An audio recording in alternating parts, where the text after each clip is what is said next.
पाषाण।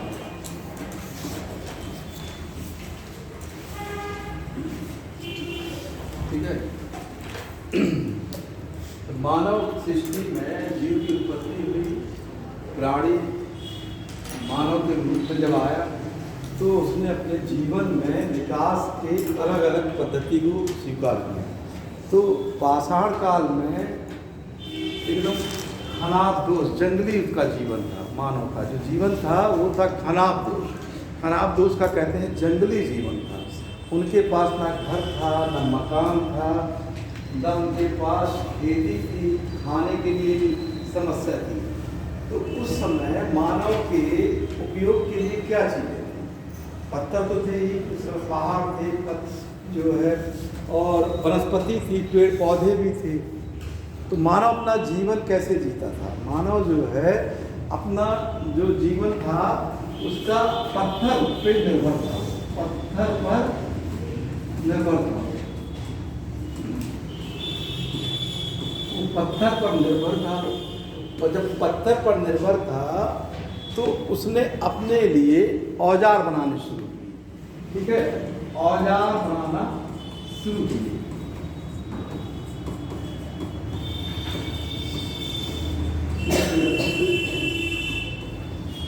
औजार बनाना शुरू किया उसने, और इस औजार के माध्यम से अपने जीवन को उसने सरल कर दिया। अगर वो पत्थर थे, पत्थर को अगर वो तोड़ा उसने, और इस औजार का उपयोग क्या हुआ? शिकार करना। ठीक है, पहला क्या काम किया उसने? देखिए, शिकार करने के लिए, शिकार करना, शिकार करने का के लिए पत्थर का उसने उपयोग किया, शिकार करने के लिए उपयोग किया। दूसरा, उसने जो खाद्य पदार्थ है यानी पेड़ पौधे थे उनको, फल को यानी पेड़ पौधे यानी वनस्पति का उपयोग करने के लिए, वनस्पति का उपयोग भोजन के रूप में करने के लिए,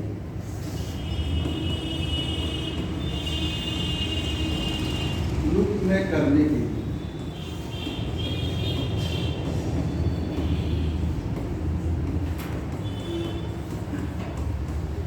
भोजन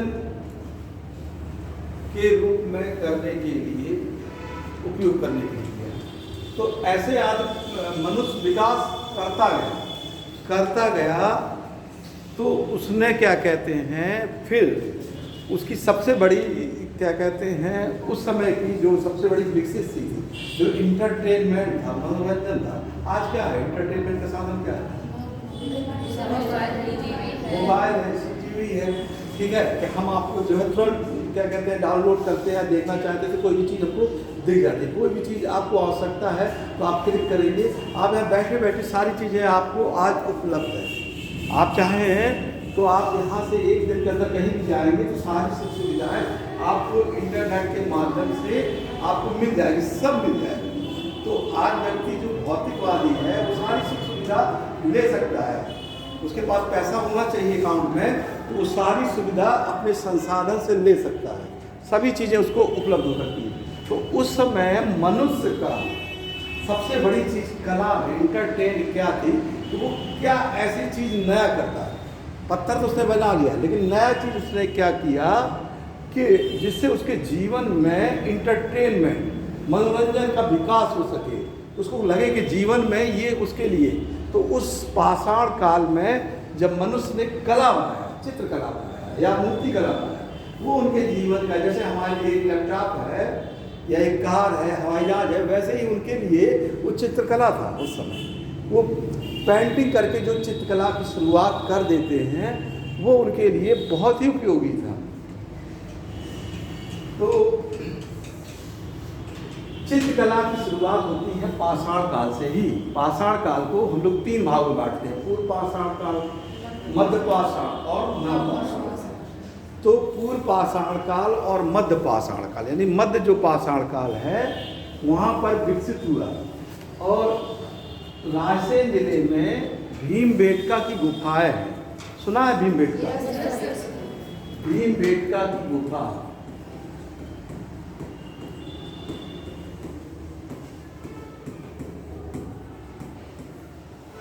भीमबेटका की जो गुफा है वो रायसेन जिले में है, रायसेन जिले में स्थित है।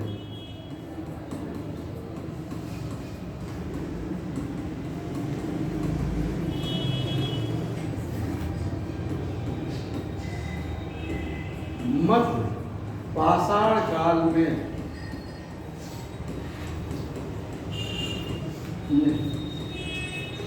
भीमबेटका की गुफा से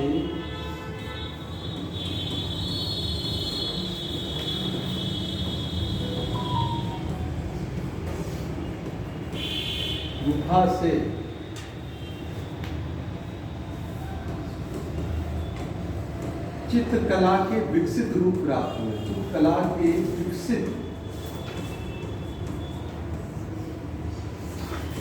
रूप प्राप्त हुए।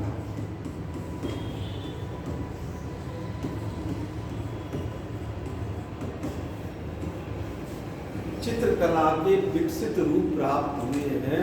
ये भीमबेटका की जो गुफा है वहीं पे ये आपका क्या कहते हैं मिला हुआ है, भीमबेटका की गुफा है। यहाँ पे करीब 600 गुफाएं हैं, जिनमें करीब 400 गुफाओं में 400 मतलब चित्र मिले हैं, 400 चित्र मिले हैं वहाँ पर। और ये जो चित्र बनवाए गए हैं, ये चित्र जो है जानवर के चित्र बनाए गए हैं, जैसे गैंडा का चित्र बनाया गया है। अरे यहाँ जो चित्र बनाया गया है, चित्र किसका? गैंडा का। गैंडा, भैंस का, सुअर का, ये इन सब का चित्र इन्होंने मनुष्य ने बनाया है। और शिकार करते हुए समूह का चित्र, शिकार करते हुए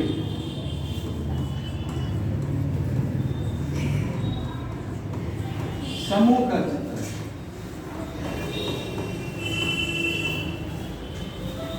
शिकार करते हुए समूह का चित्र है। 1957 में भीमबेटका की खोज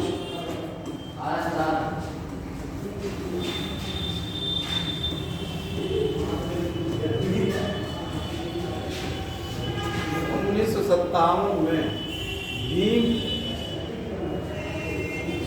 भीमबेटका की खोज विष्णुधर वाकरकर ने किया।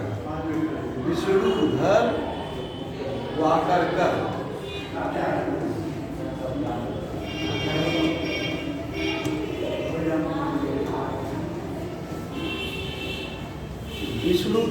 वाकरकर इन्होंने खोज की। विष्णुधर वाकरकर ने ये खोज की थी। विष्णुधर वाकरकर ने भीमबेटका गुफा की खोज की थी।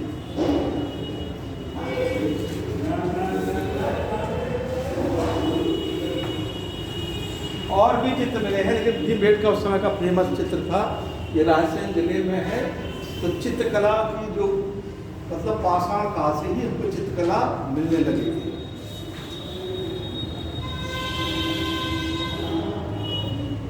सर मध्य प्रदेश में ना, ये मध्य प्रदेश के रायसेन, मध्य प्रदेश के रायसेन। यहीं पे सांची का भी स्तूप मिला है, ठीक है, यहीं पे सांची का स्तूप मिला है। इसको लिख दिया आपको। देखिए, पाषाण काल के बाद जो सभ्यता आती है उसको हम लोग सिंधु घाटी सभ्यता के नाम से जाने जाते हैं। सिंधु घाटी की सभ्यता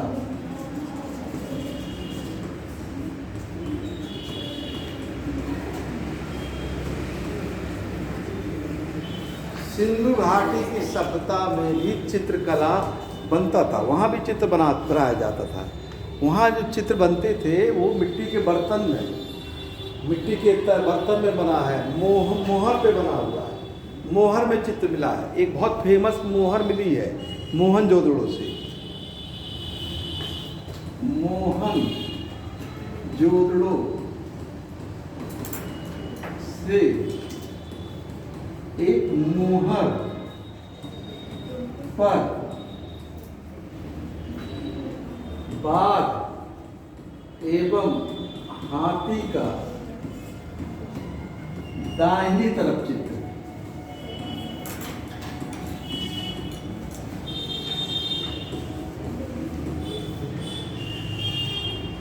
तथा गैंडा एवं भैंस का बाईं तरफ चित्र।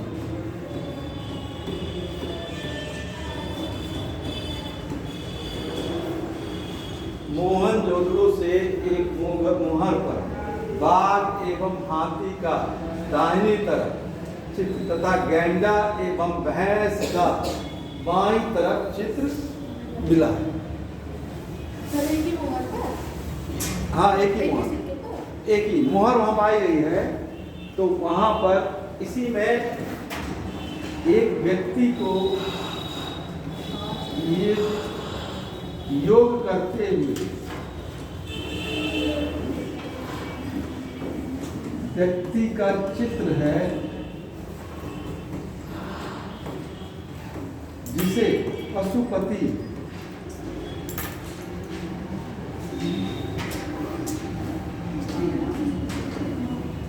जिसे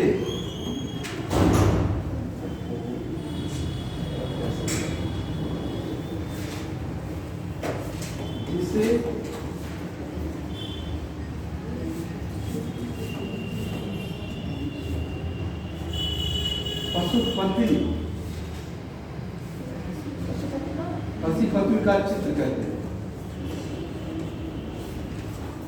ये देखिए फेमस एक चित्रकारी की गई थी उस समय।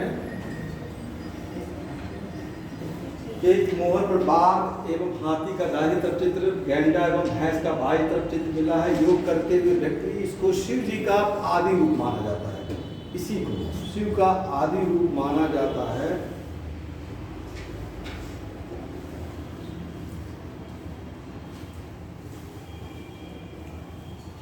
मिट्टी के बर्तन पर मिट्टी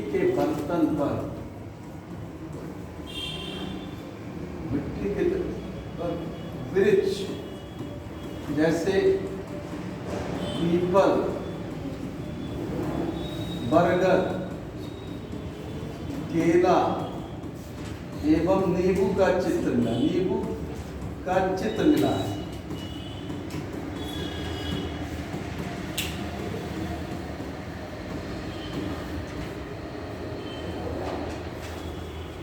लोमड़ी एवं कौवे का चित्र मिला है।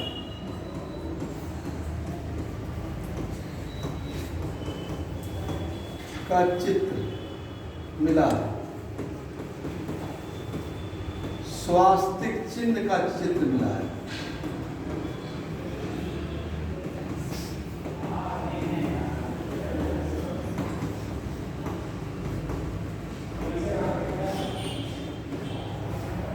स्वास्तिक जो चिन्ह है उसका भी चित्र मिला हुआ है।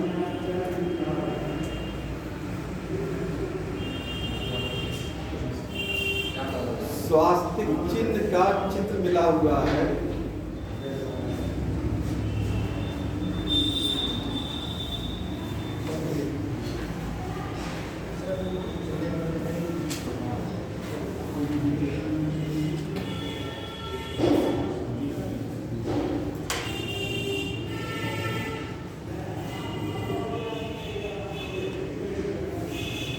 लिख लिया?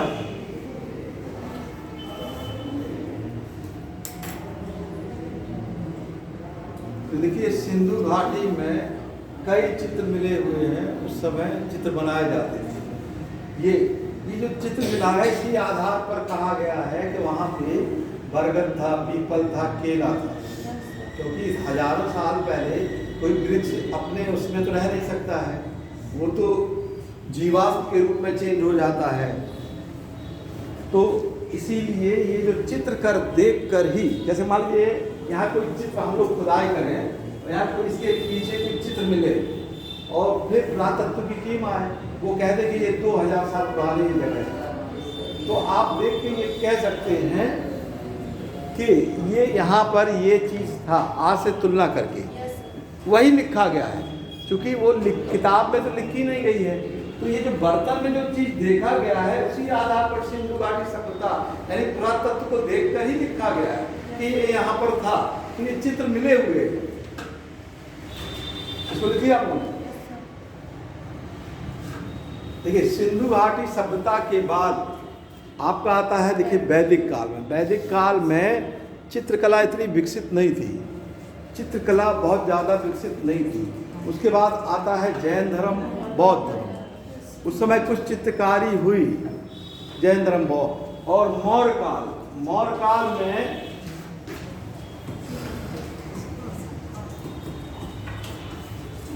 काल में भी स्तंभों पर मयूर के चित्र बनाने लगे। मयूर के चित्र, बैल के चित्र, घोड़ा के चित्र,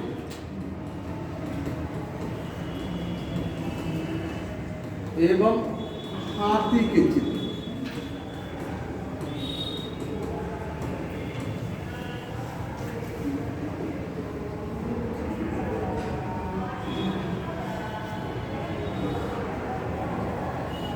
एवं बाघ के चित्र मिलते हैं स्तंभों पर। मौर्य काल में आते आते जो स्तंभ है, जो स्तंभों पर ये चित्र मिलने लगते हैं मौर्य काल में आते आते। हैं? जैसे स्तंभ ऐसे एक पिलर होता था, एक पिलर होता था, इसी पिलर के ऊपर ऐसे रहता था ये पिलर, और पिलर पे ये चित्रकारी बनाते थे, क्या कहते हैं। तो ये स्तंभ कई जगह पे मिले हैं। कौशाम्बी में मिला है, प्रयाग में मिला है, सारनाथ में मिला है आपका, ठीक है, नेपाल में निगलीवा में मिला हुआ है। कई जगह ये स्तंभ मिले हैं। इस स्तंभ पर लेख भी लिखे, आप ऊपर से देखेंगे तो इनको ब्राह्मी लिपि में लेख भी मिले हैं। ब्राह्मी लिपि में लेख भी लिखे हैं, लेख लिखे हैं इसमें, और चित्रकारी भी की गई है। तो उस समय चित्रकला क्या है कि प्रसिद्ध हो गई थी, चित्रकला बहुत ज़्यादा प्रसिद्ध हुई। मौर्य काल के बाद जब गुप्त काल में आते हैं तो गुप्त काल में चित्रकला और ज़्यादा फेमस हो गया। मंदिर के जो दीवार है उस पे चारों तरफ देवी देवताओं के चित्र बनाने लगे। देवी देवताओं के, कई देवताओं के, जैसे शिव जी का चित्र बनाने लगे, दुर्गा जी का चित्र बनाने लगे। इसको गुप्त काल में लिखिए।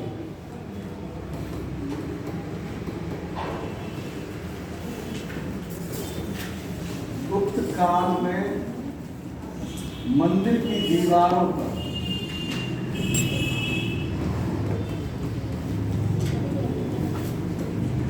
देवी एवं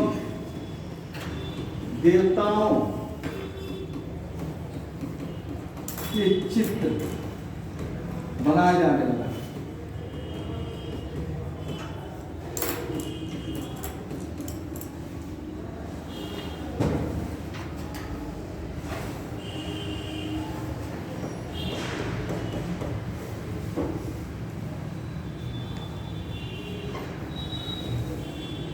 गुप्त काल में मंदिर पे अब ये जो चित्र थे, इसमें प्रमुख चित्र किसके थे? मकर वाहिनी गंगा,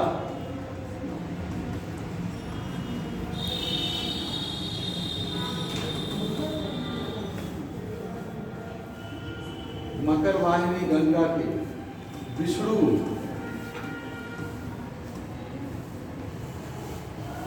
शिव, स्कंद, ये प्रमुख चित्र बनाया जाने लगा। ये खासकर उत्तर भारत में नागर शैली के जो मंदिर बने, उसके बाहर आप लोग देखेंगे कि मंदिर के बाहर इन देवताओं के चित्र बनाए जाते हैं।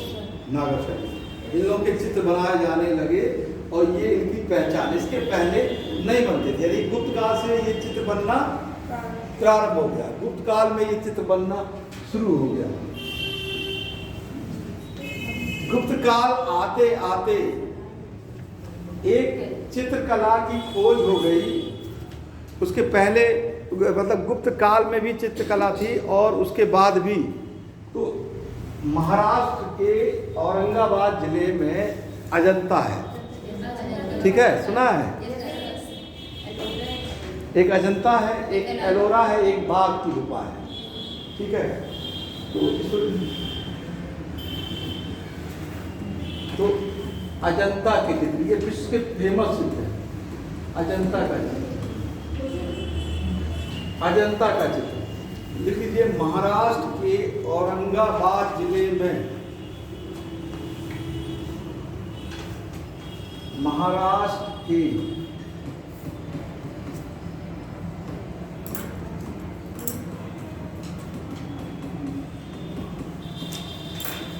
औरंगाबाद जिले में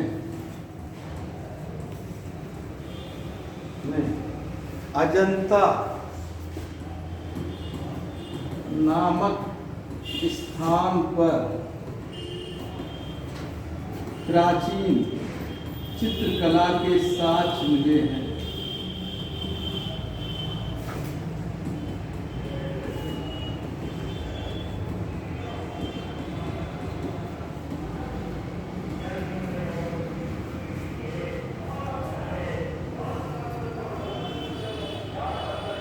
ये चित्र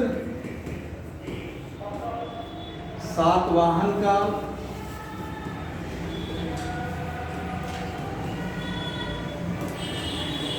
गुप्त काल एवं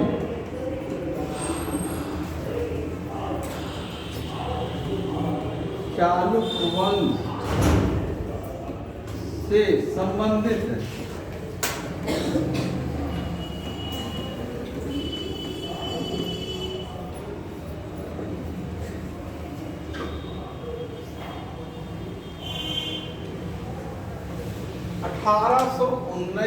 ईस्वी में 1819 ईस्वी में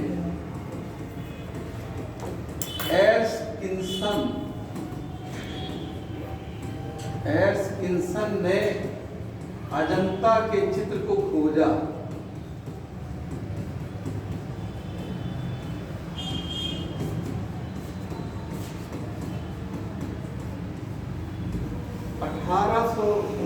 ईस्वी में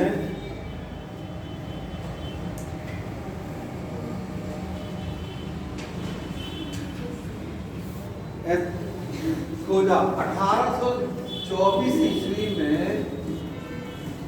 जेम्स अलेक्जेंडर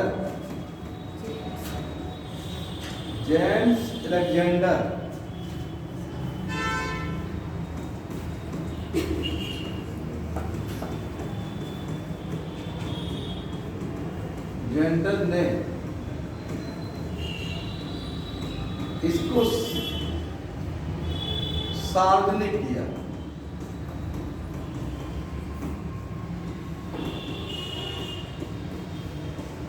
जेम्स अलेक्जेंडर ने 1824 में इसको सार्वजनिक किया। एर्स्किंसन ने इसकी देखिए खोज लगाई अजंता की, और जेम्स अलेक्जेंडर ने इसको सार्वजनिक रूप से इस गुफाओं को खोल दिया। और इसमें कहाँ कहाँ चित्र हैं, तो अजंता में कुल 29 गुफा है। कितनी गुफा है? 29। लेकिन वहां पर जो चित्र बने हैं वो केवल 6 गुफाओं में। अजंता में 29 गुफाओं में केवल 6 गुफा में चित्र प्राप्त हुए।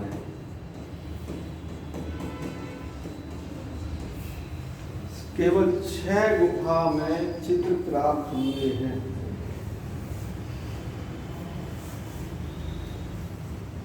पहली दूसरी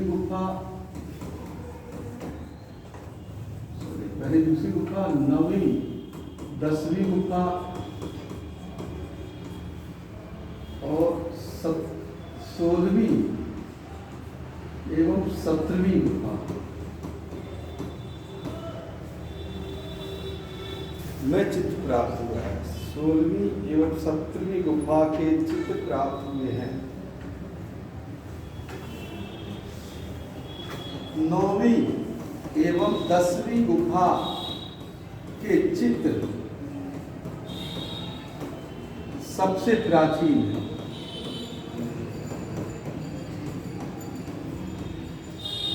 जिनका संबंध सातवाहन काल से है।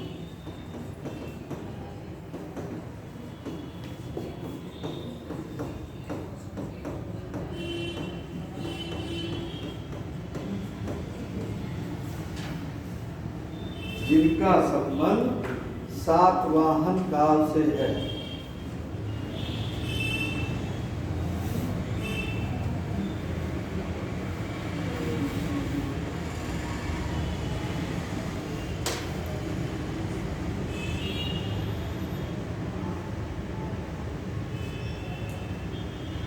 सुन लीजिए आप लोग। हाँ हाँ ये देखिए इनका संबंध सातवाहन वंश के शासकों से इसमें जो चित्र मिले हैं। इसके बाद सबसे इम्पोर्टेंट जो चित्र मिला है वो गुप्त काल के 16वीं और 17वीं गुफा मिला। ऐड कर लें।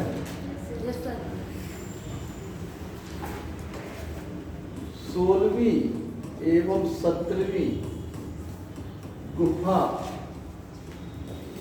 का चित्र 16वीं एवं 17वीं गुफा चित्र का संबंध गुप्त काल से है। चित्र का संबंध गुप्त काल से है।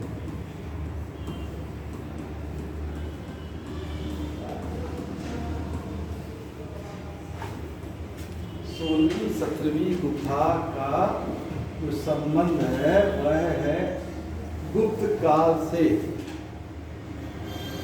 17वीं गुफा का संबंध और ये चित्र बौद्ध धर्म से संबंधित है।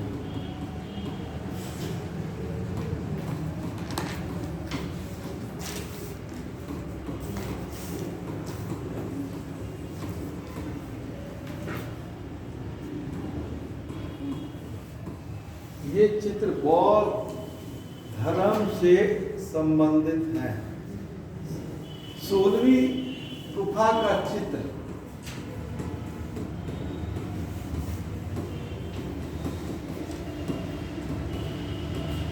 मरणासन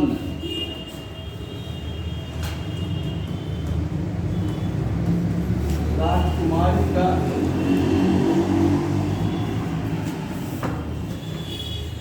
चित्र है। 17वीं गुफा का चित्र महात्मा बुद्ध के महाविनिष्कर्मण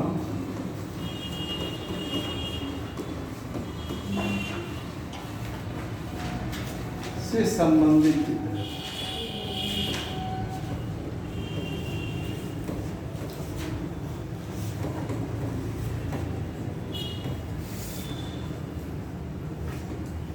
सोलहवीं गुफा का चित्र मरणासन राजकुमारी का चित्र है और 17वीं गुफा का जो चित्र है वह महाविनिष्कर्मण बौद्ध धर्म में महाविनिष्कर्मण है, उससे संबंधित है।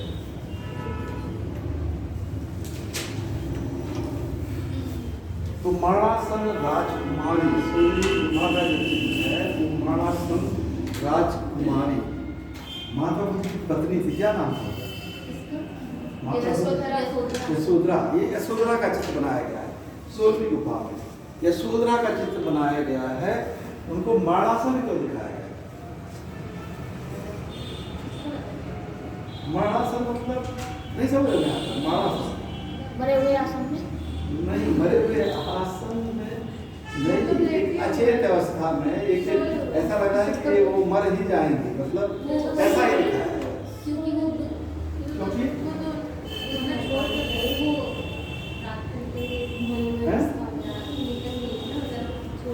हाँ ये 17वां जो हमने दिखाया है ये महागणेशकर्म का क्या मतलब है? हैं? ग्रह त्याग। महात्मा बुद्ध के जीवन से 4 चीजें संबंधित है, ठीक है।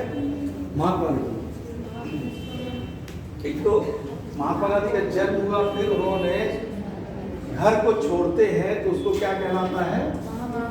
मां। दूसरा उनको ज्ञान मिलता है, उसको क्या कहते हैं? संबोधि। जब उनको ज्ञान मिलता है, कहाँ ज्ञान मिला था? बौद्ध गया में, ठीक है। फिर उनको जब ज्ञान किसी को मिलता है तभी ना वो ज्ञान देता है, तो वो ज्ञान कहाँ दिए थे? उसको क्या कहते हैं? धर्म चक्र प्रवर्तन। धर्म चक्र प्रवर्तन। अंतिम अवस्था उनकी मृत्यु की होती है, उसको क्या कहते हैं? वो कहाँ हुआ था?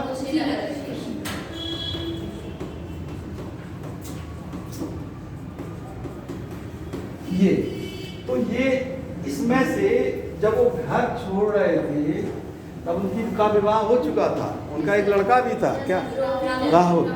तो इस चित्र में जो बताया गया है वो राहुल को, मतलब 7वीं गुफा का जो चित्र है उसमें राहुल को उनको सौंपते हुए दिखाया जा रहा है, क्योंकि वो गृह त्याग कर रहे थे, ठीक है। तो ये 7वीं गुफा का चित्र था अजंता का।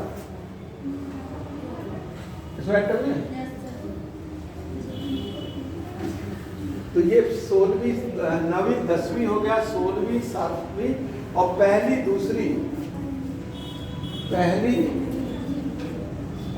एक एवं दूसरी गुफा का चित्र।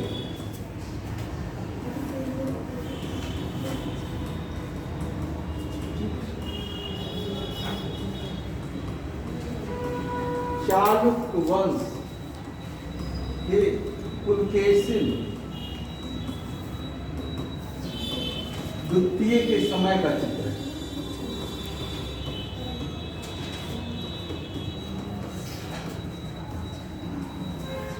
पुलकेशिन द्वितीय चालुक्य वंश का एक राजा था, पुलकेशिन द्वितीय। इसको हमने आपको थोड़ा सा बताया भी है, ठीक है।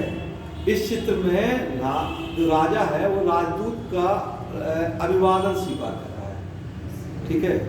विदेश से जो राजदूत लोग आते थे राजा के दरबार में, तो ये चित्र बना के दर्शाया गया है इसमें, अजंता का चित्र।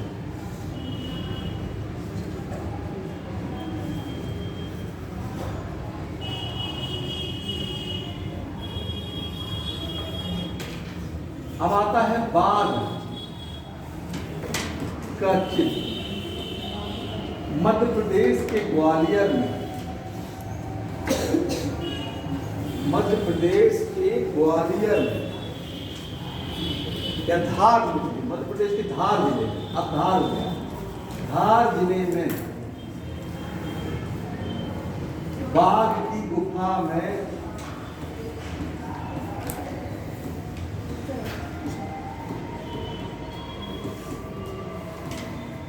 चित्र प्राप्त हुए।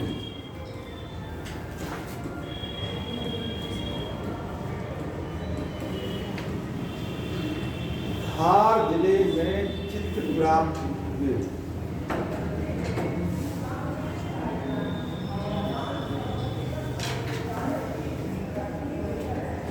1818 ईस्वी में डेंजर फील्ड ने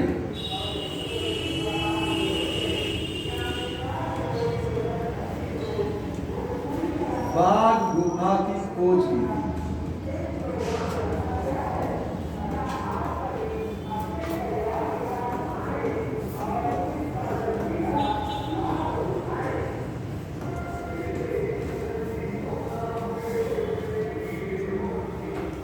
बाघ गुफा की खोज की थी 1818 ईस्वी में डेंजर फील्ड ने बाघ गुफा की खोज की थी।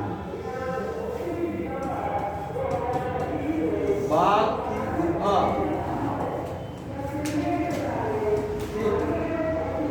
चित्र का संबंध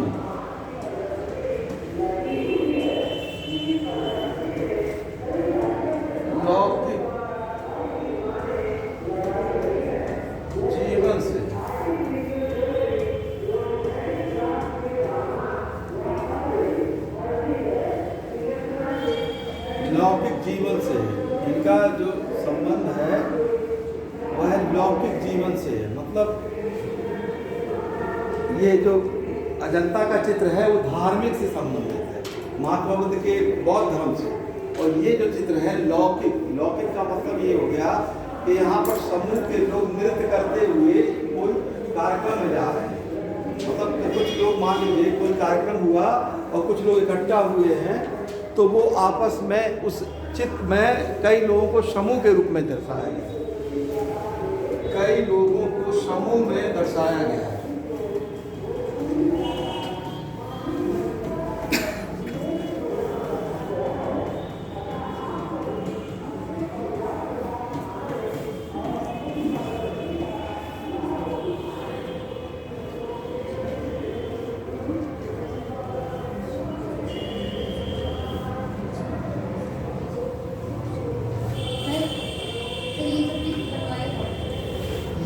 इसका देखिए ये बनवाया है, इसका एविडेंस नहीं मिलता है किस राजा ने, लेकिन ये एविडेंस मिलता है राइटरों की जो किताब लिखी गई है। अब आपको देखिए इसको लॉजिकल समझिए, पहले लिख लिया, आप बताते हैं कैसे समझना। जैसे इतिहास में कोई चीज मान लीजिए लिखा, ठीक है, ऐसे हम समझा, ये आपकी कापी है, हम आपको समझा रहे हैं, आपसे लिखना है, आप अकेले यहाँ से लिख के बाहर चले गए, ठीक है, लेकिन आपको नहीं किसी ने लिखा, किसने लिखा है, कापी लोगों ने लिखी, तो आपने रास्ते में आपसे आपकी मुलाकात हो गई, आपने किताब लिखी हुई, लिखा कि वो था, एक कापी का संबंध आपसे हो सकता है, तो लिखा तो इन्होंने, आपने स्वयं नहीं लिखा। तो कहने का मतलब है उस समय कई राइटर ने उस वंश का उल्लेख कर दिया, लेकिन किसने लिखा उसका मालूम नहीं लिखा है, ठीक है। तो मान लीजिए आप जिस क्लास में ग्रेजुएट में है, इन्होंने लिख दिया कि जो ग्रेजुएट में था उसी ने लिखा है, तो वैसे उसी वंश से संबंधित तो लिख दिया गया, लेकिन किसने बनवाया ये नहीं मालूम है, ठीक है। तो वैसे ही ये बाघ की जो गुफाएं हैं वो 7वीं 8वीं शताब्दी की है, लेकिन अब ये 7वीं 8वीं शताब्दी पता कैसे चलता है, ये पुरातत्व से। देखिए पुरातत्व की, वो पुरातत्व में कोई वस्तु है, मान लीजिए कोई वस्तु है, ये डस्टर है, अब ये डस्टर है, ये कब का है, ये तो अभी का है, लेकिन अगर मान लीजिए 1000 साल का है तो ये कोई लिख के तो बता नहीं सकता है, तो इसको लैब में ले जाएगा, ठीक है। कार्बन 14 का इसका देखेंगे, उससे एज पता चल जाती है, करीब आपको 2000-4000 साल पहले यानी 50,000 साल तक का इतिहास पता चल जाएगा कि ये बना हुआ है 50। ये साइंस एक्यूरेट तो नहीं बता सकते कि इस डेट को बना है, लेकिन एक्यूरेट उससे संबंधित, इसलिए हिस्ट्री में जो एज कंफर्म है वो कई लोग मिलके जब देखते हैं तभी उनको नाम दिया गया है, जब अगर नहीं है, डाउट है, तब नहीं देते। तो वैसे ही कोई भी चीज़ है वो पुरातत्व के आधार पर ही बताई जाती है कि इतनी साल पुरानी है। तो 50,000 साल के पहले हम लोग जिस एज का पता लगाते हैं उसको कहते हैं कार्बन C14 के माध्यम से, और इसके पहले अगर हम मानेंगे तो उसको कहते हैं यूरेनियम विधि। 50,000 साल से पहले, 50,000 साल से पहले का काल, जैसे 50,000 साल पहले के काल का कौन काल होता है, पाषाण काल। पत्थर का जो काल है वो 50,000 से पहले है, वो 10 लाख ईसा पूर्व के से और क्या कहते हैं करीब 10,000 ईसा पूर्व तक है। तो ये जो पता चलता है वो हमको यूरेनियम विधि से पता चलता है, यूरेनियम विधि से, क्योंकि अभी आपको एंशिएंट हिस्ट्री तो पढ़ा नहीं, ठीक है। अब जो आपको पढ़ाएगा वो ये डिटेल वो आपको समझाएगा यूरेनियम विधि। तो वैसे ही वहाँ पर जो पत्थर थे पुरातत्व के माध्यम से ही ये डेट लगाया गया है कि 7वीं से 9वीं शताब्दी के बीच में बाघ की गुफाएं स्थित थी। अब आपका आता है एलोरा की गुफाएं, ये औरंगाबाद जिले में एलोरा की गुफा, औरंगाबाद जिले में।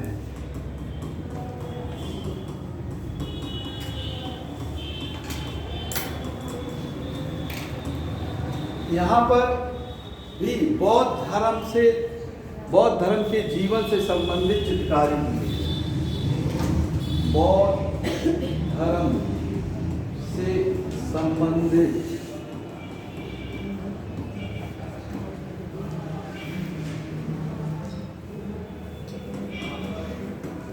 चित्र कला के साज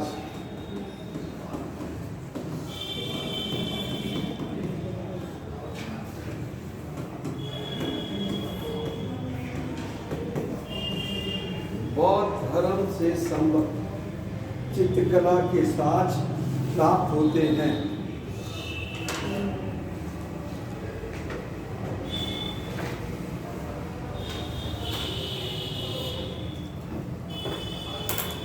लिखिए आप। इसके बाद देखिए दक्षिण भारत में भी चोल वंश है, पल्लव वंश है, कई वंश है। चोल वंश में तंजौर के जो मंदिर है वहां से चित्रकला का साज चला है। हाँ, चोल कला में तंजौर के बृहदेश्वर मंदिर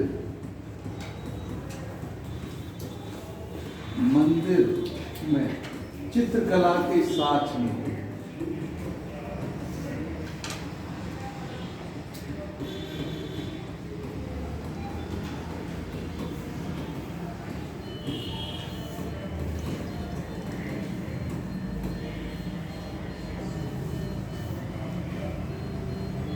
ये फेमस है। यहाँ से चित्रकला के साज आपको मिलते हैं। तंजौर के बृहदेश्वर मंदिर में चित्रकला के साज मिलते हैं। राजपूत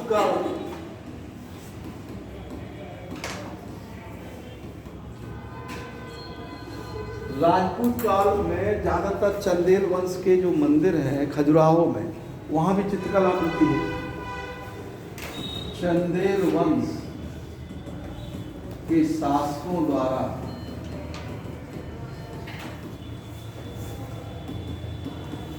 निर्मित मंदिर में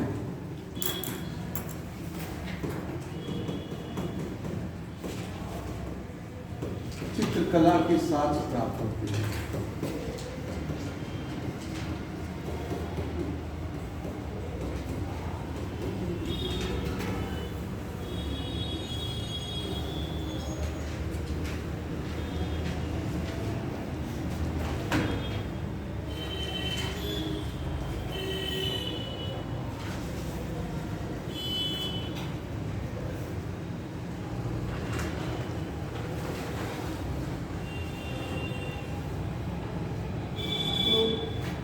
ये तो आपका देखिए राजपूत काल, इसको हम लोग कहते हैं एंशिएंट हिस्ट्री।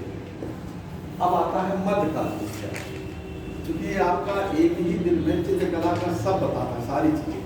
तो ये इम्पोर्टेंटली बताया जा रहा है, क्योंकि 1 घंटा 30 मिनट में सभी को बताएंगे तो एक ही पक्ष आएगा।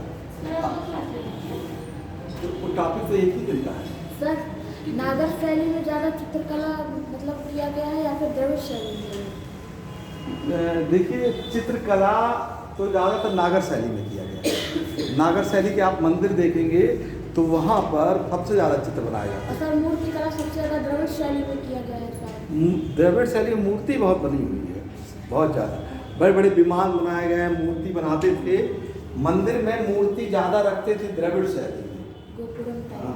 वहाँ पे बहुत बड़ा मंदिर बनाते थे, बरामदा बनाते थे, और मंदिर बनाने के साथ साथ बहुत बड़ा विमान बनाते थे।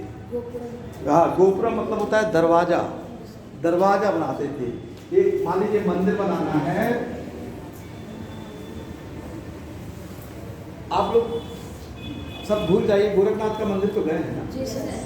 तो गोरखनाथ का मंदिर जब एंट्री करते हैं तो उसका गोपुरम दरवाजा बना मिला होगा, आपको मिलता है ना।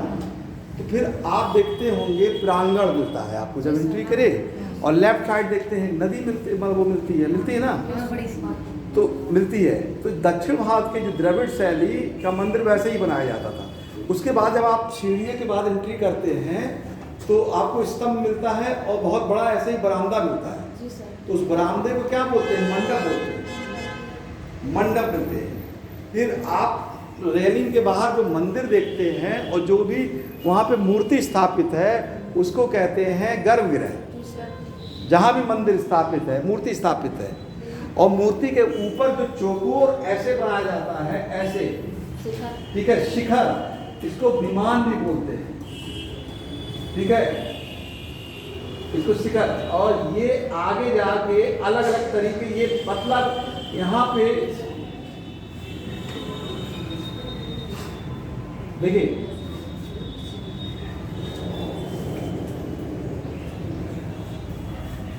ये ऐसे रहता है, यहाँ वहाँ पे द्रविड़ शैली में रहता है, आयताकार तरीके से रहता है।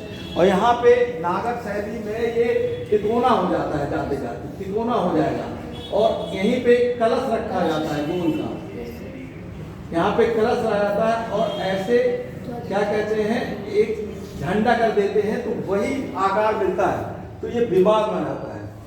और मंदिर के बाहर जो साउथ में बनाते हैं वहाँ पंचायतन शैली के मंदिर बनाते हैं। पंचायतन शैली के मंदिर, इनका मतलब ये है कि आप तो किसी एक देवता के यहाँ, मान लीजिए शिव जी का यहाँ मंदिर है, लेकिन वो लोग बाहर जो है गणेश जी का मंदिर बना देंगे, हनुमान जी का बना देंगे, दुर्गा जी का।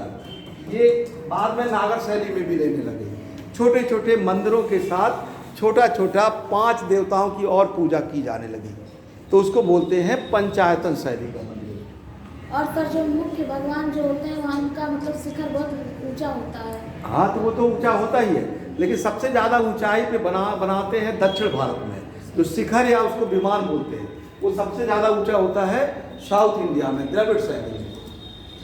चलिए इसको करें। देखिए, हम आपको बता रहे थे प्राचीन काल में, अब आते हैं मध्यकाल। मध्यकाल की शुरुआत होती है राजपूत काल के बाद, और ये कहाँ तक रहता है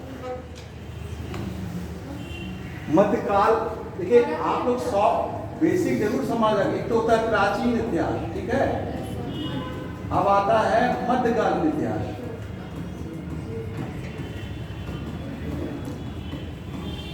मध्यकालीन इतिहास ये होता है राजपूत काल के बाद, राजपूत काल से लेकर और औरंगजेब तक, ये आपका मेडवल हिस्ट्री होता है, औरंगजेब तक, या इसको आप कह सकते हैं इस्लामिक आक्रमण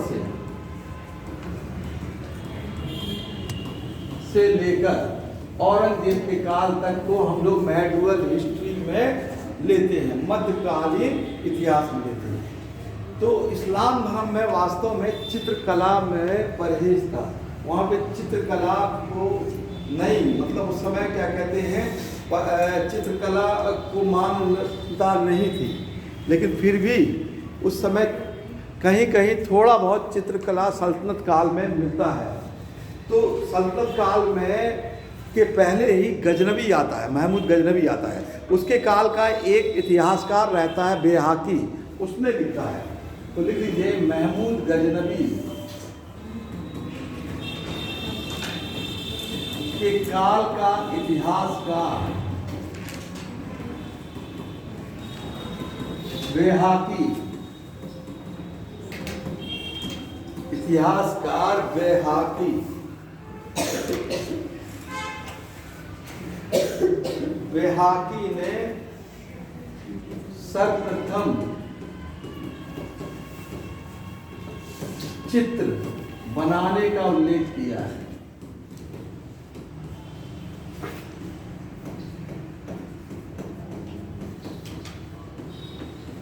उसने लिखा है कि चित्र बनाए जाते थे, बेहाकी ने।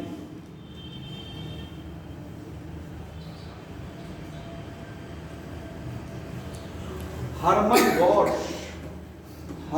गॉश पहला अंग्रेज था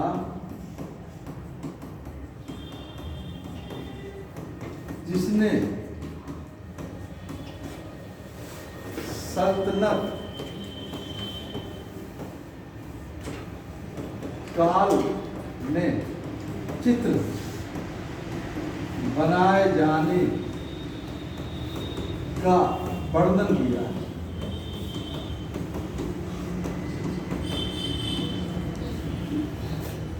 हरमन गॉश एक अंग्रेज था, ये सबसे पहले इसी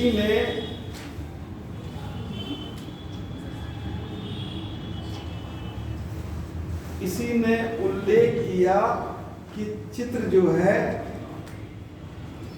बनाए जाते थे, इसने सबसे पहले इसी ने उल्लेख किया, हरमन गॉश ने।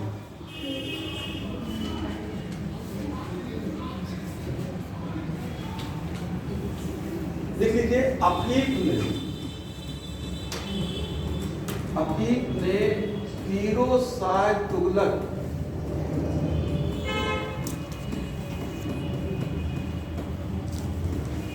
के महल के अंदर बनवाए गए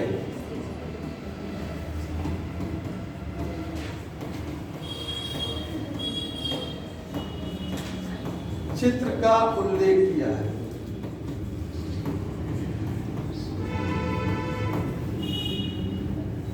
चित्र का उल्लेख किया है।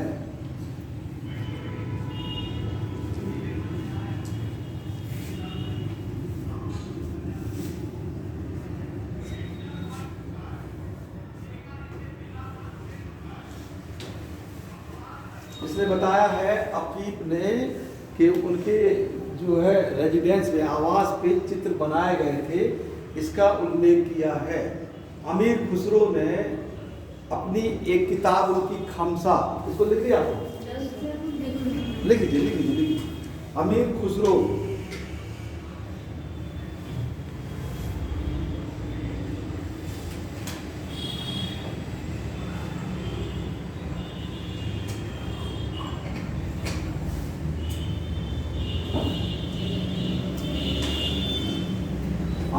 जो था उसने भी उल्लेख किया है। अमीर खुसरो उस समय बलबन के पुत्र के काल में था, बाद में वो अलाउद्दीन खिलजी और गैसुद्दीन तुगलक के काल तक था।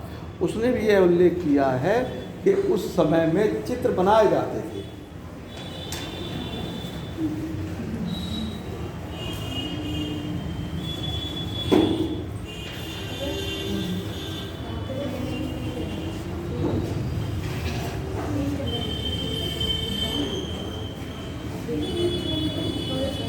हो गया?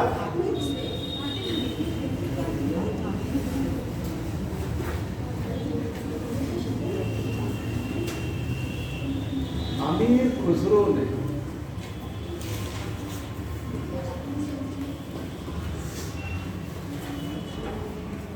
खमसा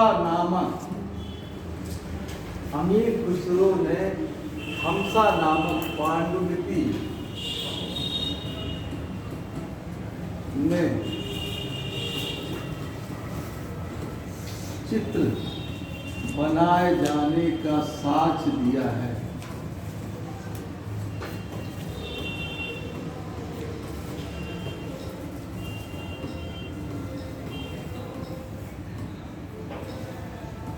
अमीर खुसरो ने इसमें बताया है पांडुलिपि में चित्र बनाए जाने का उल्लेख किया है। ठीक है, ये पांडुलिपि क्या है?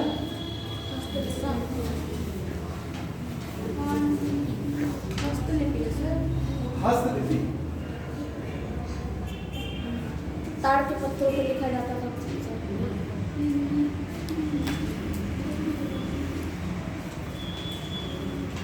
देखिए, किताब में जो चित्र बनाए जाते थे, जो पुस्तक थी, राइटर की कोई किताब थी, उस किताब में जो पेज खाली थे, जैसे हम लोग लिखते, हमारी कोई किताब है, उस किताब जैसे जागृति की किताब होती है, उसमें एक जगह लिखा रहता है, एक जगह चित्र बना रहता है। होता है कि नहीं होता है? वैसे ही उस समय में जो उन लोगों ने किताब लिखी, उस किताब में जो सादा पन्ना मिला, उस सादे पन्ने में उन्होंने जो चित्र बनाए उसी को पांडुलिपि कहते हैं। यानी लिखी हुई पुस्तक में जो चित्र बनते हैं उसी को पांडुलिपि बोलते हैं। तो ये खमसा क्या थी? एक किताब थी अमीर खुसरो की, इसी खमसा में जो चित्र है, उसी चित्र बने हुए थे, उसी से साच मिलता है। कि एक और किताब थी नू शिपिर, लिख लीजिए, अमीर खुसरो की पुस्तक नू शिपिर में चित्र बनाए जाने के साच प्राप्त होते हैं।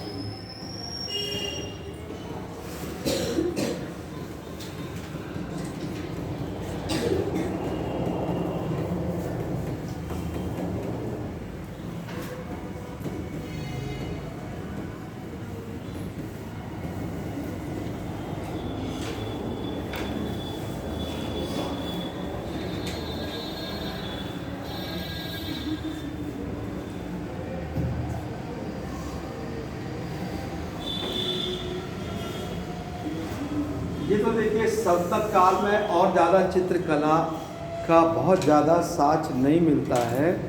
कुछ चित्र, थोड़ा बहुत जो चित्र थे उनका उल्लेख ये था। जब मुगल वंश की स्थापना होती है तो वहाँ पर चित्रकला का विकास होता है मुगल काल में। और मुगल वंश में सुन लीजिए आपने, मुगल वंश, अब हम लोग आते हैं मुगल वंश। मुगल वंश की स्थापना जिसने की थी? बाबर। ठीक है, बाबर ने चित्रकला की शुरुआत बाबर के ही समय से होती। जब जैसे हम इतिहास पढ़ते हैं ना, तो हम एक बार ये लिखते कि राजा था, तो उस राजा ने क्या किया, हमको यही पढ़ना है, क्या क्या काम किया।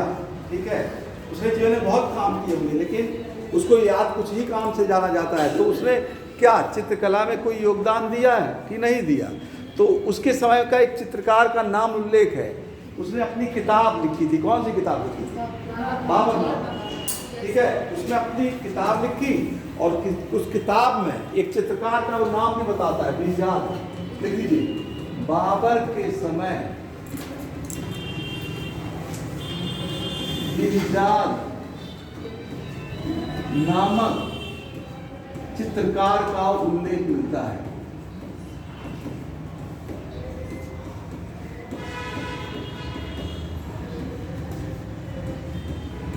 क्योंकि इस्लाम धर्म में सुन्नी संप्रदाय के लोग इससे विरोधी थे, वो पसंद नहीं करते थे, इसलिए राजा भी डरता था, इसलिए ज़्यादा उस समय नहीं था।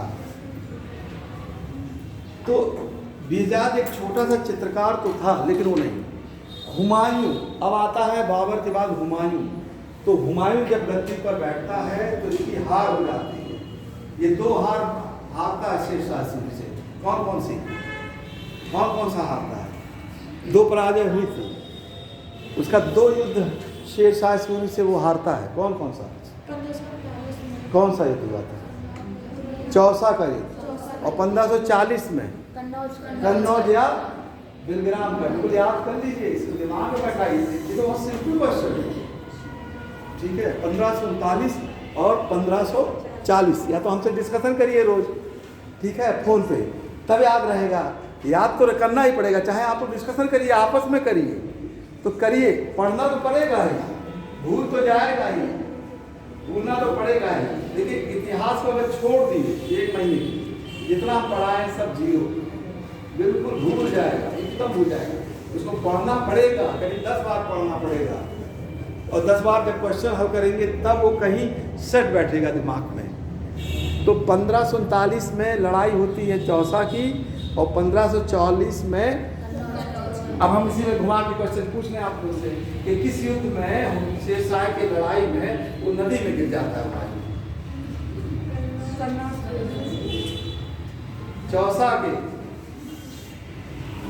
के युद्ध में वो गंगा नदी में गिर जाता है। ठीक है, चौसा के युद्ध में, तब उसको बचाता है एक भिक्षु वाला बचाता है, उसको वो आधे दिन के लिए राजा बना देता है हुमायूं। तो हुमायूं जब हार जाता है तो कहाँ चला जाता है? अफगानिस्तान नहीं, ईरान चला जाता है। ईरान, अफगानिस्तान के बाद जो देश पड़ता है वो ईरान। तो ईरान जब जाता है तो यहाँ शेरशाह की जब मृत्यु हो जाती है और उनके बच्चे जब रहते हैं, तब फिर वो वापस आता है और अपने साथ 2 कलाकार को लेकर आता है, चित्रकार, क्योंकि ईरान में चित्रकला बहुत फेमस थी। तो वो जो हुमायूं आता है तो अपने साथ चित्रकार को लेके आता है। तो वास्तव में मुगल वंश में जो चित्रकला की जो नींव थी वो हुमायूं ने रखी। लिख लीजिए, मुगल वंश में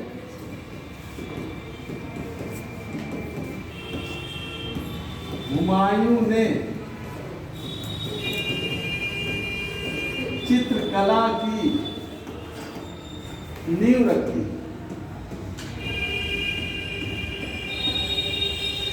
हुमायूं ने चित्रकला की नींव रखी। हुमायूं ने मीर सैयद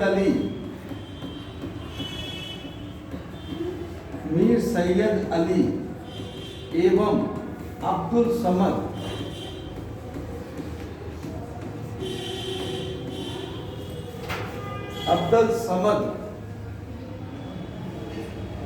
दो चित्रकार अपने साथ लाया। ये 2 चित्रकार लेके चला आया अपने साथ। इन्होंने ये नींव रख दी।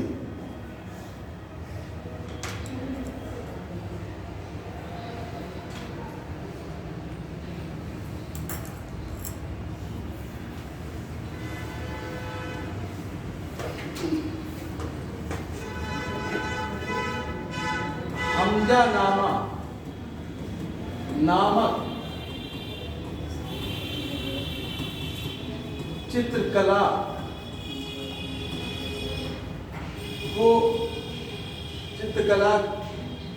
को बनवाया गया। हमजा नामक पुस्तक में इस तरह लिखिए, हमजा नामक पुस्तक में चित्रकला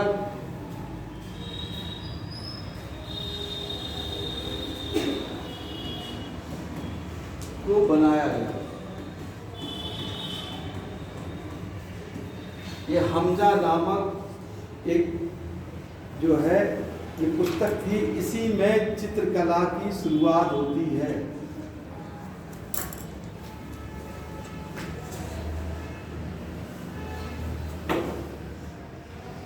अब हुमायूं के बाद आता है अकबर। अकबर भी हुमायूं का ही फॉलो करता है।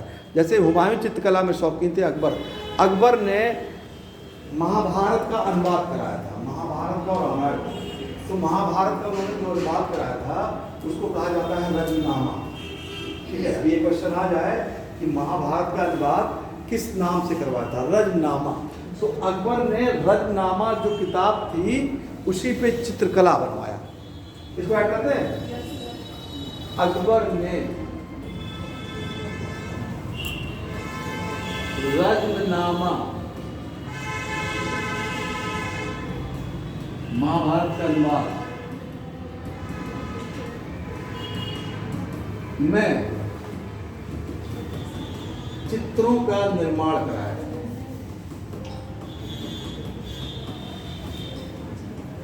देखिए, रजनामा में चित्रों का निर्माण कराया अकबर ने।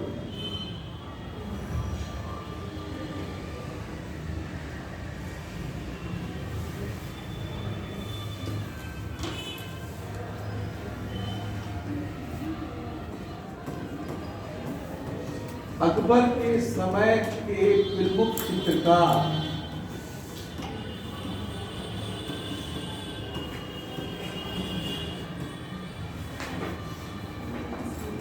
दसवंत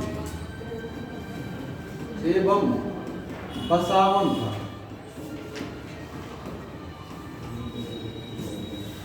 अकबर के समय का जो प्रमुख चित्रकार था उसका नाम था दसवंत एवं बसावन। ये 2 प्रमुख चित्रकार थे अकबर के समय में।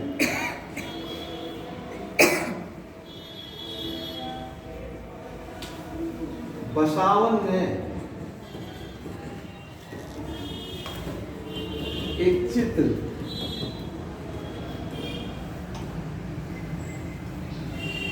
घोड़े के साथ मजनू का चित्र बनवाया था।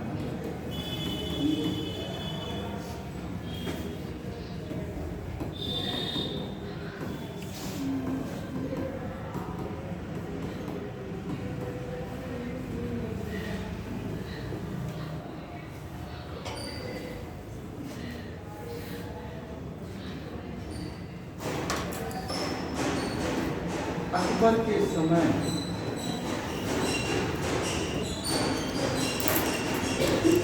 पहली बार भित्ति चित्रकारी शुरू हुई।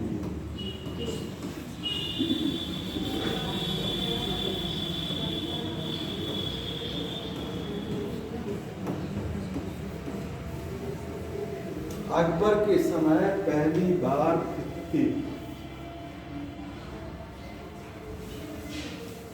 भित्ति चित्रकारी मतलब सर भित्ति मतलब दीवार में चित्र बनाया जाता है, दीवार में चित्र बनाया जाता है। मतलब सर आलेखन टाइप का दीवार पे। हाँ, जैसे दीवार है कि यहाँ किसी को बुलाइए वो चित्र बना दे, तो भित्ति मतलब होता है दीवार, और चित्र मस्त सही होता है। आप कहीं भी दीवार में चित्र देखेंगे तो उसको भित्ति चित्र कहेंगे, ठीक है। और एक होता है चित्रपट। चित्रपट क्या होता है? कपड़े पर, किसने कहा? कपड़े पर जो चित्र कपड़े पर बनाया जाता है उसको जो है चित्रपट कहते हैं, और जो दीवार पे चित्र बनाया जाता है उसको भित्ति चित्र पे, और जो किताब में बनाया जाता है वो पांडुलिपि। ये देखिए क्वेश्चन आता है इसी तरीके से। अभी आप लोग लिखने का 2 नंबर का दे देंगे, पांडुलिपि क्या है, प्रमुख पांडुलिपि का उल्लेख कीजिए, तो आपको ये लिखाना होगा कि पांडुलिपि में किताब पर जो चित्र बनाए जाते थे उसे पांडुलिपि कहते थे। प्रमुख चित्र पांडुलिपि के रजमनामा या खमसा हमने आपको लिखाया, या हजनामा, ठीक है। ये इस तरीके से आपको एग्जाम्पल भी देना पड़ेगा, ठीक है। और लिखने के समय जैसे जो लिखा जाता है मजबूरी में, ये पूरा मतलब ग्रामर पद्धति लिखा जाता है। आपको तेज लिखना है तो आपको जैसे मान लीजिए आपको लिखना है तो प्रमुख आपको ऐसे लिखना है कि टाइम का भी बचत हो, क्योंकि तेज लिखना होता है, मेन समय तेज लिखना होता है, बहुत तेज लिखना होता है।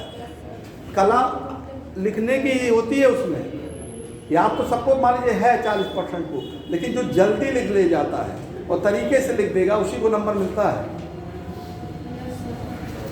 तो ये अकबर के समय में पहली बार भित्ति चित्रकारी की शुरुआत हुई, नहीं तो ग्रामर को लिखते लिखते पूरा समय ही बर्बाद हो जाए।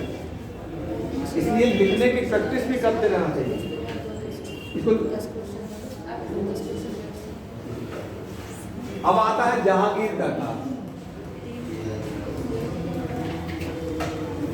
जहांगीर का काल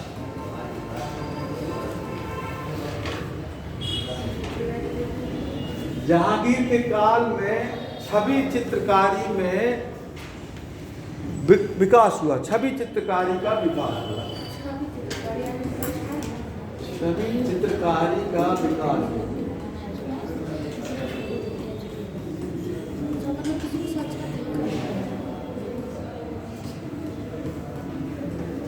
जहांगीर का काल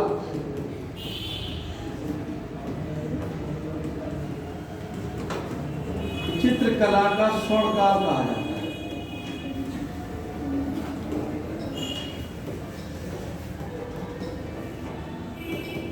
स्वर्ण काल है। जहांगीर का काल जो है चित्रकला का स्वर्ण काल है, और जहांगीर का ही छवि चित्रकारी में जहांगीर के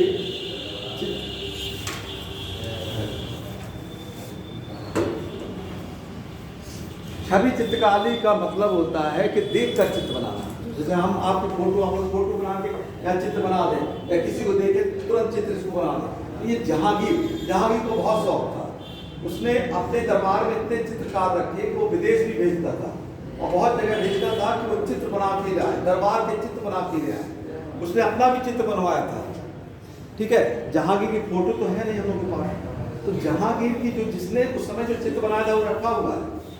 तो जहांगीर को जैसे दर्शाया था, मुकुट पहनाते या वो कैसी उनकी वेशभूषा थी, वो उनको चित्र में ही दिखाया था, ठीक है। बाकी वो तो थी नहीं, फोटोग्राफ्स तो थे नहीं, तो उस चित्रकला से ही ये संकेत मिलता है कि उन्होंने बताया था कि दरबार में राजा कैसे बैठता है। वो चित्र है, जहांगीर के समय का चित्र है, वो रखा हुआ है, संग्रहालय में रखा हुआ है। और ये दिखाया गया है कि जहांगीर कैसे बैठते थे, कैसे राजा बैठते थे, उनका मुकुट कैसे होता था, उनकी टोपी कैसे होती थी। तो जो आप लोग सीरियल टीवी में जो देखते हैं वो वही अनुरूप बनाया गया है, तो जो पिक्चराइजेशन किया जाता है, चाहे वो जोधा अकबर में या कहीं के भी, तो वो वही सेम टू सेम। अब वो बाद में कला, हीरा मोती, बाकी चीज़ें काल्पनिक दी जाती हैं। जो आज का वस्त्र ऐसा नहीं वस्त्र रहा होगा, लेकिन बनाते वैसे ही थे, उनका डिजाइन तरीका वही था, ठीक है, वही उनको दिखाया गया था। तो ये चित्रकला, जहांगीर को छवि चित्र बनाने का बहुत शौक था। जहांगीर ने आगरा में एक नया एक डिपार्टमेंट, मतलब एक विभाग ही, जैसे ये अभ्युदय का एपीएन में एक डिपार्टमेंट है ना, वैसे ही उन्होंने आगरा में एक चित्रशाला विभाग ही बना दिया। और एक उसके पर्यवेक्षक के रूप में, पर्यवेक्षक मीन्स कोऑर्डिनेटर के रूप में उन्होंने एक व्यक्ति को नियुक्त कर दिया। जहांगीर ने आगरा में अकाराइजा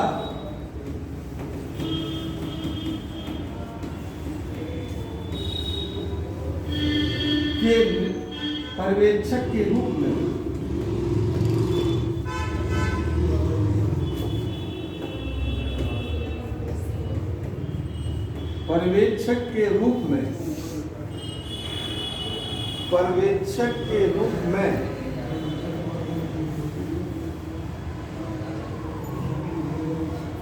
एक चित्रशाला की नींव रखी, एक चित्रशाला बनवाई।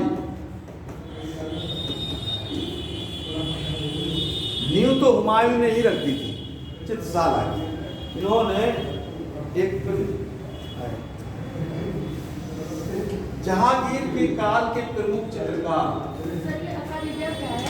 अकारेजा एक व्यक्ति था, एक कलाकार था, एक चित्रकार था, एक चित्रकार था। जहांगीर के काल के प्रमुख चित्रकार।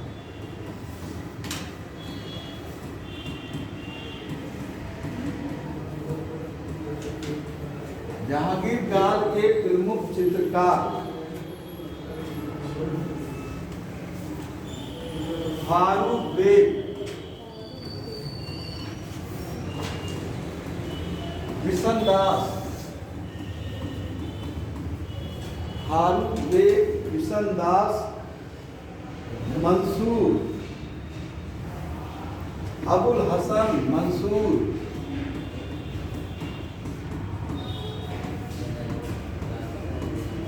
अबुल हसन थे मंसूर, दौलत मनोहर, दौलत एवं मनोहर थे।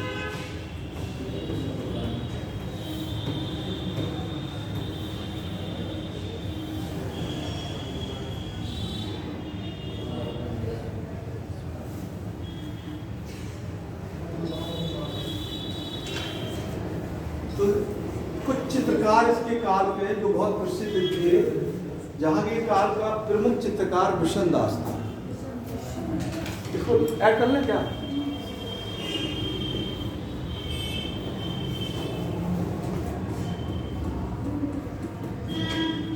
जहांगीर के काल का प्रमुख चित्रकार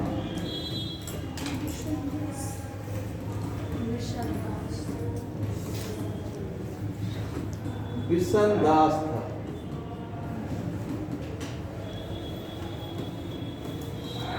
बिशनदास को फारस में राजा के चित्र बनाने के लिए भेजा गया।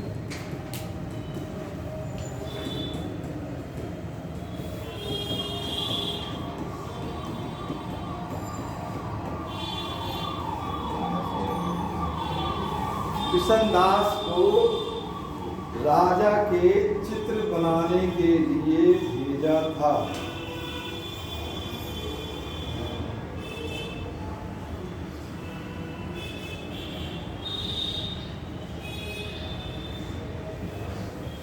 मंसूर को नादिर उल असर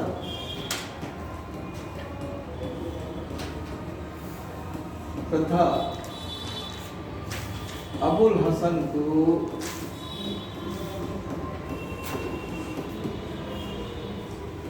नादिर उज जमा की उपाधि दी गई थी।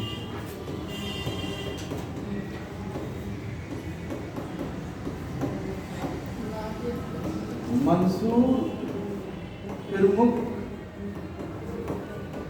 पक्षी या वनस्पति का चित्रकार था।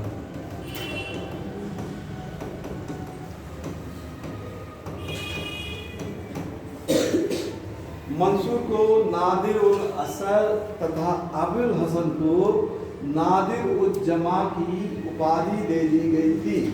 और मंसूर क्या था? एक पक्षी या वनस्पति का चित्र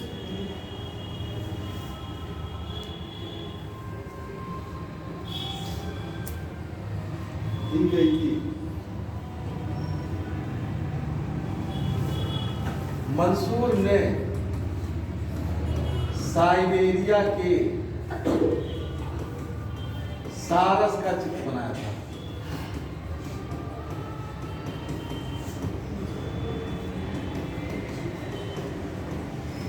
मंसूर ने साइबेरिया, एक पक्षी है सारस, उसका चित्र बनाया था मंसूर ने।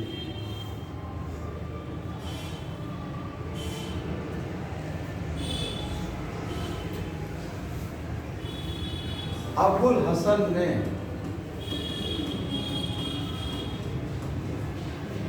ट्यूटर के संत जॉन पॉल का चित्र बनाया था। अबुल हसन ने ट्यूटर के संत जॉन पॉल का चित्र बनाया था।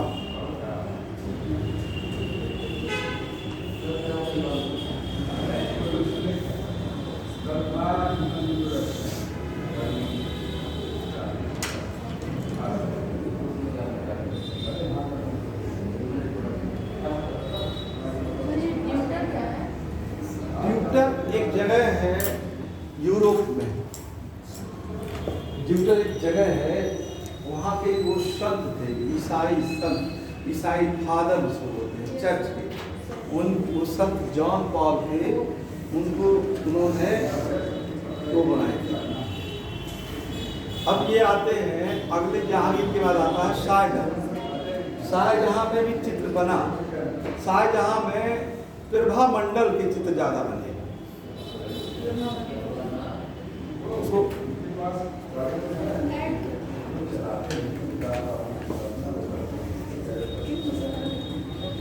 शाहजहां चित्र में प्रभा मंडल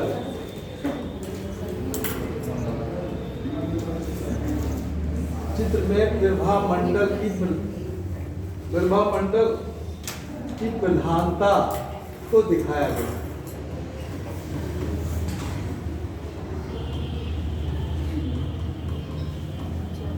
प्रभा मंडल को दिखाया गया चित्र में। मतलब सर सुबह का जो सीन होता है उसी को प्रभा मंडल नहीं, जैसे भगवान के चित्र होता है वो वाला सर समझ गए। आपने टीवी में देखा होगा जब ईश्वर प्रकट होते हैं तो के चारों बनता है। हाँ जी, चक्र टाइप का बनता है, उजाला एकदम। तो इनके काल में देवी देवताओं के चित्र बहुत बनने लगे। देवी देवताओं के चित्र ज्यादा बनने लगे। ये भी अपने को देवता ही दिखाने लगे। हाँ, ये भी अपने पीछे प्रभा मंडल दिखाने लगे। ठीक है, देवी देवताओं के चित्र।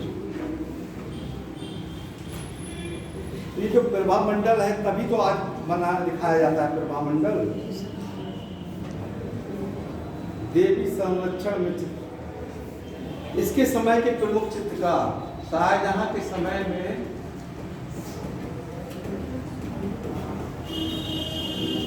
प्रमुख चित्रकार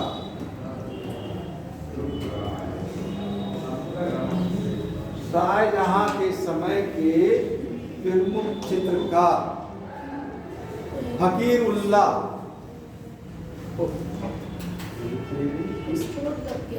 क्या लग गया है?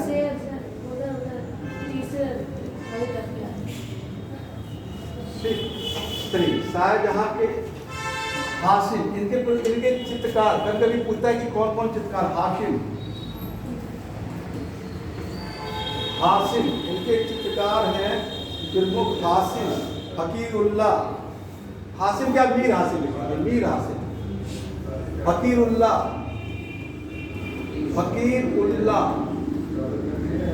हासिल, फकीरुल्लाह,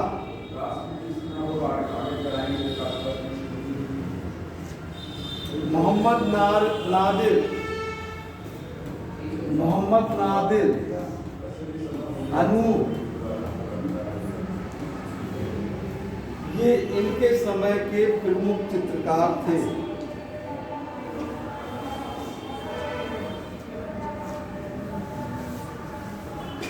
शाहजहां को सूफी नृत्य करते हुए चित्रित किया गया है।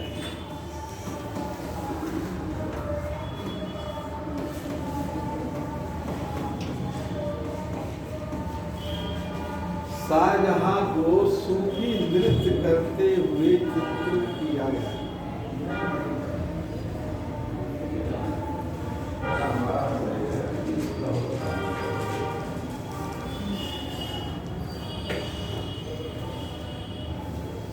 देखिए आप लोग, अब आता है औरंगजेब के ने चित्रकला पे एकदम रोक लगा दिया। इसको इस्लाम के खिलाफ मान लिया था। अगर कोई चित्रकला बनाता था तो उसको दंड दे देता था। तो इसके काल में कोई भी प्रसिद्ध चित्रकला बनी नहीं थी। उसके काल में जो पहले की चित्रकला थी उसने मिटाया तो नहीं बहुत ज़्यादा, लेकिन जो चित्रकला है उसका बहुत ज़्यादा डेवलपमेंट इसके काल में नहीं हुआ। ठीक है, ये जो आपका टॉपिक था ये चित्रकला यानी पेंटिंग का टॉपिक था, जिसको इम्पोर्टेंट यानी पाषाण काल से लेके जो मुगल काल तक चित्रकला का जो विकास हुआ इसका ये है।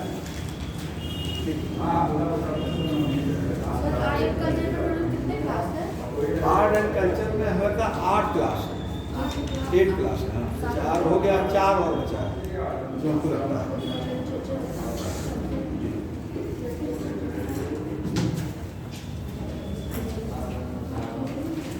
सर नेक्स्ट क्लास भी आपकी है? नहीं, आज से हमारी बंद करिए, बता दें हमारी हिस्ट्री के टॉपिक मेरा खत्म हो गया। अब आपको